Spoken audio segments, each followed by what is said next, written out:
Growing takes time. Ranch Systems has the tools to help you quickly get the information you need so you can get on with your day. Check your water, crop status, and weather from real sensors in your field. To learn more, contact us today.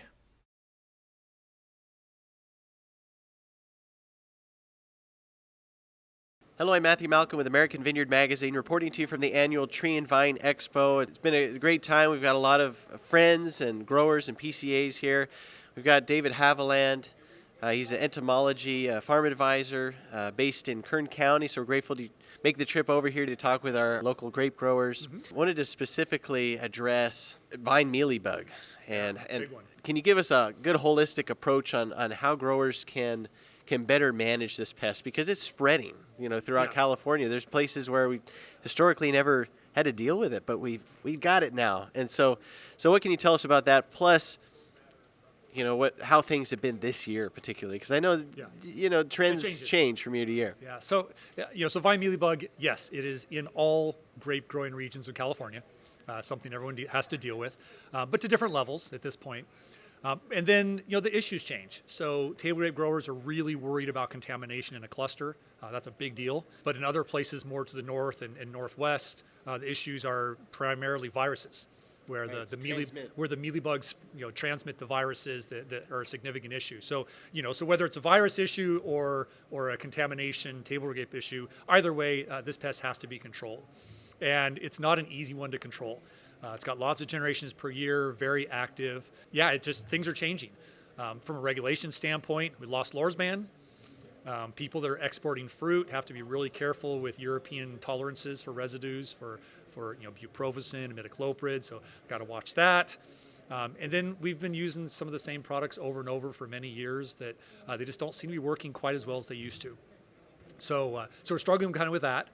And then last year was a tough year. Vine mealybug gets going in the spring when things start warming up. And last year we had some really warm weather in February, and the mealybugs got going, maybe a month earlier than most years. So a lot of growers struggled with that, and had a tough year. So what it comes down to, how do you manage this pest? It's an integrated pest management approach. We know that insecticides are part of that. Spirotetramat's kind of the core of that, but several other products in rotation, and then matching that up with main disruption, where there's actually multiple main disruption products out there that are available. We've got sprayable products that can go out every month that work very well. We've also got products that can be hung at the beginning of the season that last all year. Great options for resistance management, very compatible with insecticides, and really what it comes down to is insecticides and main disruption to control mealybug, but also in a way that does not kill the natural enemies. Right. Because now your parasitoids and your predators are sort of cleaning up whatever those programs can't clean up. So, that combination of everything, that's pretty much all we can do these days. Most people, are very successful at doing that.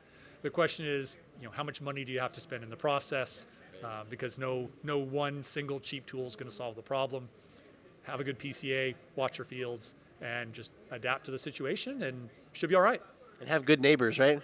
Good neighbors. Good neighbors can help out. Mealybugs don't really fly too far, so that in most cases you kind of are the source of your own problem. More so than let's say a moth or something that might fly from somewhere else.